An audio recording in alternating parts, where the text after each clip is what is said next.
The dirt no one else could see. When Elena died, everyone said she was sick. But the truth is, I helped her die. I just didn't know it at the time. And the worst part is, if I had spoken just once, she might still be alive. I cleaned their house every day. Still, somehow, I was the only one who could see the dirt. Not the dust on the mantelpiece or the fingerprints on the glass. Those came off easily enough. I mean the other kind. The kind you're not sure is really there until you're already scrubbing at it, wondering if you're the one making the stain worse.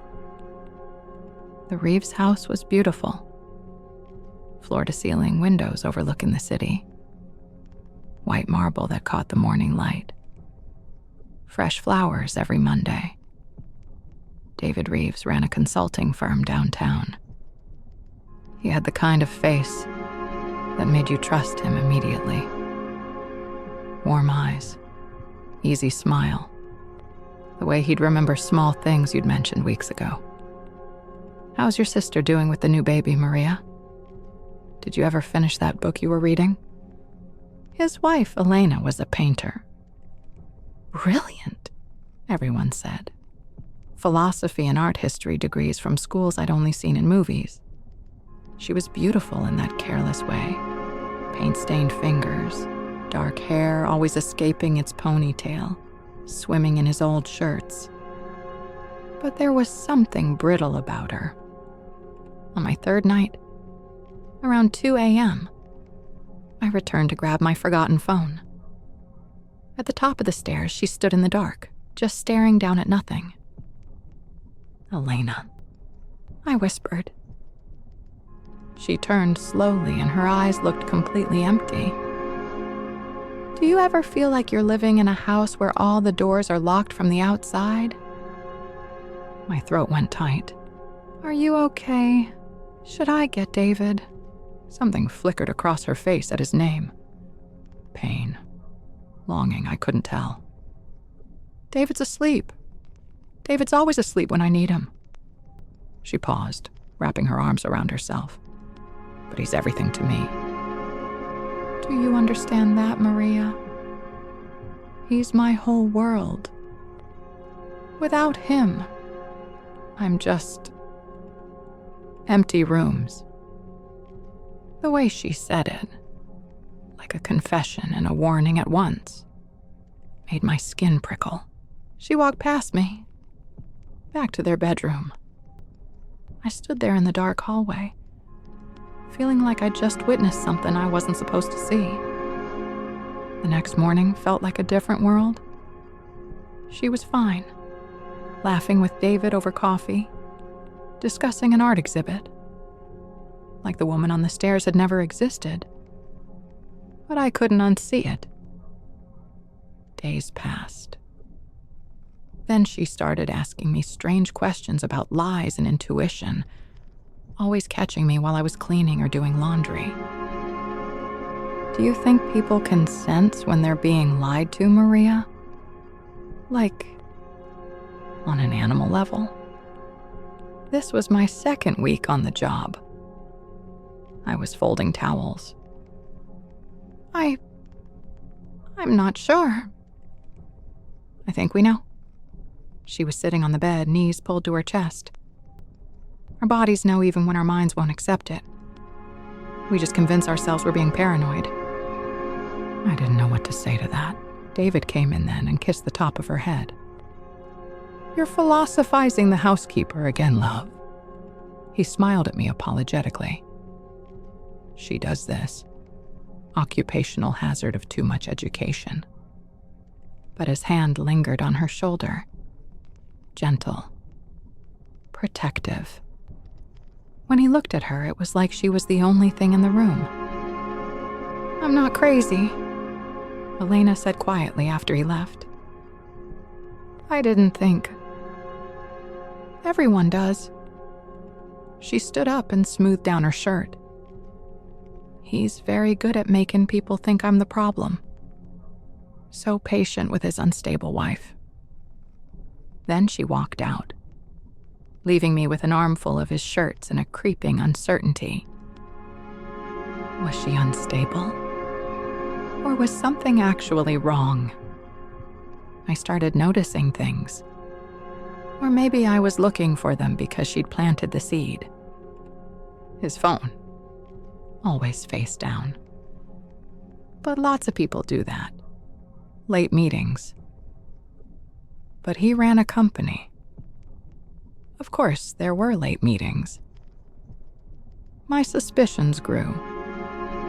Then, one afternoon while cleaning his office, I found a receipt in his jacket pocket. Dinner for two at an expensive restaurant. My hand started shaking before I even knew why. I checked the calendar on the kitchen tablet. He'd been in Boston that night for a conference. He couldn't have been at dinner here if he were in Boston. My heart hammered. I went back to his office, opened his laptop. I knew I shouldn't, but I couldn't stop myself. Found the flight records. He'd left for Boston the next morning, not the night before. The dinner was the night before his flight. Relief flooded through me. Maybe Elena had gone with him. Maybe it was a client dinner I didn't know about. Maybe I was becoming paranoid too, seeing problems that didn't exist. I threw the receipt away, but the suspicion clung to me, stubborn as grease I couldn't wash off. Because Elena had asked me very specifically a few days earlier, if you ever find anything that seems wrong, you'd tell me, wouldn't you? Her eyes had been so intense when she said it. So desperate. Promise me, Maria. Not as my housekeeper. As a person. I promise. Because if you lie to me, I don't think I'll survive it, she said. Now I'd found something, or thought I had, and I'd thrown it away, and I felt sick about it. What if it was important? What if she needed to know? But what if I was wrong? What if I showed her that receipt and it destroyed her, only to find out it was nothing? I told myself I was protecting her, but maybe I was just protecting myself from having to choose. He thinks I'm paranoid, Elena told me one afternoon in her studio. She wasn't painting. She was just sitting by the window. He's probably right. I go through his things sometimes. His phone, his pockets. Isn't that pathetic? You're worried. I'm obsessed. She laughed hollow. I have this dream where I'm searching through a house, opening door after door, and every room is empty. But I know there's something I'm supposed to find. I wake up with my heart pounding. She'd started painting doors around then. Dozens of them. All closed. One afternoon, she called me up to the studio. The light was golden, late summer pouring through the windows. She had tea waiting. Actual tea in porcelain cups, not mugs. She'd arranged shortbread cookies on a plate. "Sit with me," she said. "Please. Just for a few minutes." I sat, awkward at first. I wasn't used to being treated like a guest. She handed me a cup, and when her fingers touched, hers were warm. "I don't have many friends," she said quietly. "People find me exhausting. Too much. Too intense. David's friends' wives are kind, but they're performing kindness. You know, I did know. I'd spent my whole life reading the difference between genuine and performed. You're not exhausting," I said. She smiled. A real smile, the kind that reached her eyes. "You're a terrible liar, Maria, but I appreciate it." We sat there drinking tea, and she told me about growing up in Portland, about her mother who taught her to see color everywhere, even in gray rain. That in-between space, she said, gesturing with her cup. That's where I live. Between things. Never quite one or the other. She showed me a painting then, not one of the doors. This one was older, from before I'd started working there.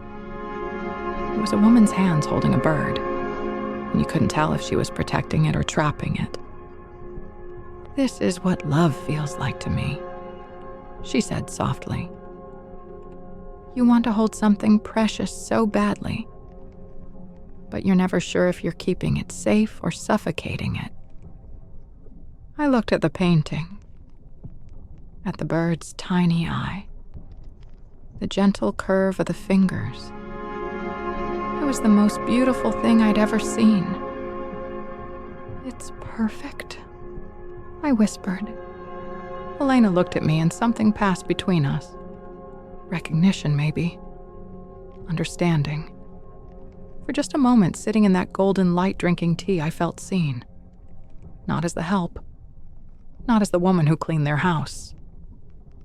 I was someone who understood what it meant to live in those in-between spaces. Thank you, she said, for being here, for being real with me. I wanted to tell her so many things in that moment. I wanted to warn her, protect her, save her somehow. But I just squeezed her hand and said, always. It was the most honest lie I ever told. I'd promised her honesty and presence, yet secrets sat on my tongue like grit I couldn't spit out. That was 3 weeks before I found the receipt. 2 weeks before, I started seeing all the signs I'd pretended not to notice. David found me in the kitchen one evening. Elena was upstairs asleep. One of her bad days where she didn't get out of bed. She's getting worse, he said quietly. He looked exhausted. Scared even. I don't know what to do anymore. I try so hard to be what she needs, but nothing's ever enough. He ran his hand through his hair, and for a moment, he looked lost. Human. Breakable. The doctors keep changing her medication. She's convinced that I'm unfaithful. She checks my phone, follows my location, and goes through my emails. His voice cracked slightly. I love her so much, Maria.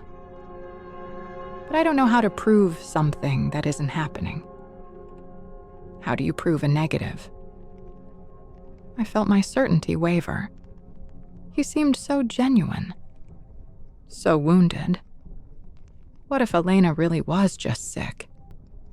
What if I was feeding her paranoia by looking for problems? She's lucky to have you, I heard myself say. He smiled sadly. I hope she knows that. After he left, I stood there feeling the ground shift beneath me. The receipt could have been innocent. Elena was unstable. Everyone said so.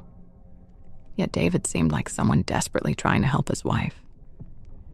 I felt suspended, unsure of what or whom to believe. Maybe I was seeing things that weren't there because she'd made me suspicious. Maybe I was the problem. But then I'd find other things. A lipstick shade in his car. Too dark for Elena. When I mentioned Elena had been looking for a lipstick, he said quickly, "Oh, that must be from when I gave Sarah from marketing a ride after the holiday party." Easy explanation. Reasonable. Hotel key cards in his wallet. But he traveled for work constantly. Text messages I'd glimpse when his phone lit up on the counter. Can't wait to see you. But that could be anyone. A colleague. A friend. Each time I'd freeze. Each time I'd find a reason. It could be innocent. Each time I'd say nothing. Elena asked me one morning very calmly while I was making coffee, "Have you found anything?" We both knew what she meant. I looked at her. Really looked at her. She'd lost weight. Her hands trembled slightly. There were dark circles under her eyes. That moment David came, he said, "Is everything okay here?" Elena looked at me and said, "Maria was just about to tell me something." Silence. "I just finished cleaning the studio." Her face didn't change. "Okay." But something shifted between us after that. She knew I was lying. Or maybe she knew I was choosing him over her, choosing comfortable uncertainty over devastating truth. I saw it in her eyes. The moment she realized she was completely alone. She painted more doors after that. But now they were opening, just slightly. Cracks of darkness beyond. "What do you see in these?" she asked me once. "Doors." "I paint what I'm too afraid to open." She touched the canvas lightly. "Sometimes I think ignorance isn't bliss. It's cowardice. We call it protecting ourselves, but really we're just too afraid to know." I thought about the receipt I'd thrown away, the text messages I'd pretended not to see, the questions I'd decided not to ask. "Maybe sometimes it's kinder not to know," I said. She looked at me for a long moment. "Kinder to who?" I didn't have an answer. Because we both knew. Kinder to me. The email came 3 weeks before she died. I wasn't snooping. His laptop was open on the kitchen counter and the message notification popped up while I was wiping down the surface. A woman's name I didn't recognize. Last night was perfect. "When can I see you again?" Below it, his response. Half-typed. "Soon. I need to be careful. She's been suspicious lately." Time stopped. This was it. Definitive proof. Not ambiguous receipts or maybe innocent text messages. Not paranoia or projection. Clear, undeniable evidence that Elena was right. Had always been right. And everyone had called her crazy for it. My hands were shaking so hard I had to set down the cloth. Elena was upstairs in her studio. I could hear her moving around. I could go up there right now. Show her. End her uncertainty. Give her the truth she'd been begging for. But my feet wouldn't move. Because what would that do to her? She was already so fragile, so close to breaking. David was right about that much. She was getting worse. What if this pushed her over the edge? What if she hurt herself? What if I became responsible for whatever happened next? And what if... God help me. What if part of me didn't want to ruin him? He'd been kind to me. Generous. He'd remembered my sister's baby and asked about my book. He was human. Flawed, yes. Weak, yes. But did he deserve to have his life destroyed? Maybe he'd end it with the other woman. Maybe he'd fix things. Maybe telling Elena would just cause unnecessary pain. Maybe if I just waited, it would resolve itself. I closed the laptop. My hand was still on it when I made the decision. I felt it happen. The exact moment I chose my own comfort over her truth. I went upstairs and told Elena I hadn't found anything. She was standing in front of a canvas, brush in hand. Not painting, just holding it. She searched my face. "You're sure?" The lie stuck in my throat. I had to force it out. I'm sure. She nodded slowly, carefully set down her brush. Thank you for looking. We both knew I was lying. I watched her shoulders drop, watched something break behind her eyes, watched her give up. Elena. It's okay, Maria. Her voice was flat, empty. I understand. He's very convincing, and it's easier to believe the pretty lie than the ugly truth. I don't blame you. But her voice said she did. Her voice said she'd trusted me and I'd chosen him. Her voice said I'd just confirmed she was utterly, completely alone.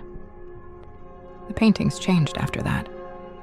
The doors were wide open now, but the rooms beyond weren't dark anymore. They were empty.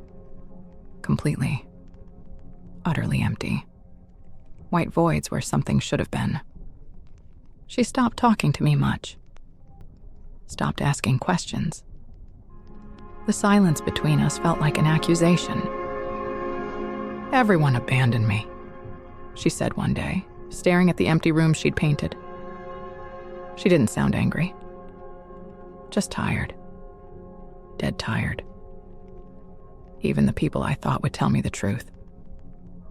My stomach twisted with guilt so sharp I could barely breathe. Elena. It's okay, Maria. I understand why you did it. Self-preservation. It's human. She turned to look at me and her eyes were hollow. But you should know. When you choose silence to protect yourself, you're not staying neutral. You're just choosing who gets to suffer quietly. I wanted to confess right then. Wanted to tell her everything. But I didn't. Because it was too late, and we both knew it. She stopped eating. Stopped sleeping much. Lost more weight. David hired a nurse to check on her, got her a new psychiatrist, and adjusted her medications. He was doing everything right, playing the devoted husband perfectly, and I watched him do it, and I hated myself. I hated myself, but I still said nothing. One night I heard them arguing. Muffled through the bedroom door, but I could make out pieces. You're destroying yourself with this obsession. Just tell me the truth, David. Just once. Please. There is no truth to tell. You're sick, Elena. You need help. I'm not crazy. I never said crazy. I said sick. And you are. Let me help you. The worst part was how gentle he sounded. How patient. How perfectly, devastatingly kind. I found her on a Tuesday morning. She was in their bed, peaceful, as if she were sleeping, dressed in one of his shirts. There was an empty pill bottle on the nightstand, and her hands were folded gently across her stomach. No violence. No struggle. Just absence. She'd simply decided to stop. There was a note, but I didn't read it. That wasn't for me. But there was a painting propped against the wall facing the bed. One I hadn't seen before. A closed door. And on the door, painted carefully in her precise hand. She knew. She chose not to tell me. The air left my lungs. Not, he cheated. Not, I couldn't take it anymore. She knew. She chose not to tell me. The painting wasn't about David at all. It was about me. She died knowing I had the evidence. She died knowing I chose his comfort over her sanity. She died knowing I watched her drown and decided to leave her. My knees gave out. David came home to paramedics and police and me sitting in the hallway, unable to move, unable to speak. that painting burning into my brain. He looked genuinely shocked, devastated. He held her hand in the ambulance, and his tears looked real. Maybe they were real. Maybe he'd loved her in his own broken, selfish way. At the funeral, people whispered about her mental illness. Poor Elena. So talented. So troubled. David accepted condolences with quiet grace. No one blamed him. Why would they? He'd been devoted, patient, had done everything right. Several people told him how strong he'd been, how hard he'd tried. The painting wasn't in the house anymore. I don't know what he did with it. Probably destroyed it. Evidence of nothing illegal, but everything true. He offered me generous severance and a glowing reference. When I said I couldn't stay, he understood completely. Too many painful memories, he said sympathetically. He shook my hand at the door. His grip was firm, warm. Thank you for everything you did for us, Maria. For her. For her. I wanted to scream. Wanted to tell him I'd seen the emails, the texts, the evidence. Wanted to destroy the gentle, grieving mask he wore. But I just nodded and left, because even then, even knowing what I knew, I chose silence. A year later, I heard he was engaged again. I work for a different family now. Smaller house, simpler people. I don't go through anyone's things. I don't look for dirt. Don't search for evidence. Don't let employers confide in me. Because I know the truth now. The cruelest thing isn't the lie. It's knowing the truth and choosing silence. It's deciding that someone else's comfortable illusion is more valuable than another person's devastating reality. It's watching someone drown and telling yourself, they're probably just swimming. Elena didn't die because her husband cheated. She died because she knew. And she knew that I knew. And I chose to let her think she was crazy rather than admit the truth. She died because I decided my discomfort with confrontation was more important than her sanity. She died because when she reached out for help, I pulled my hand away. She died because I killed her with my silence. I chose it. Actively. Consciously. I found the evidence she needed, and I decided her pain was too complicated, too messy, too inconvenient for the truth. I let her die thinking she was alone and insane, when all along I could have told her, "You're not crazy. You're right. I see it too." Those words could have saved her. I know that now. I knew it then too. Some men don't get punished. They just get new women.